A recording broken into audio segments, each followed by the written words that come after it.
أعوذ بالله من الشيطان الرجيم.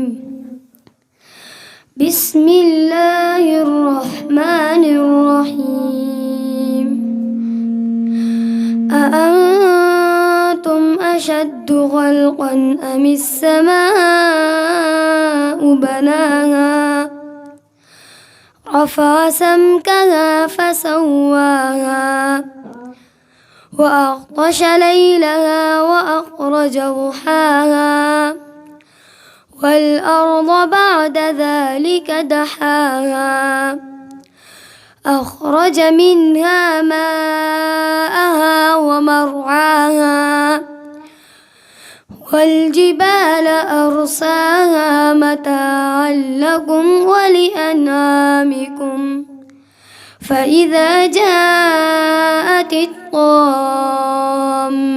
الكبرى يوم يتذكر الإنسان ما سعى وبرزت الجحيم لمن يرى فأما من طغى وآثر الحياة الدنيا فإن الجحيم هي المأوى وأما من خاف مقام ربه ونهى النفس عن الهوى فإن الجنة هي المأوى يسألونك عن الساعة أيان مرساها فيما أنت من ذكراها إلى ربك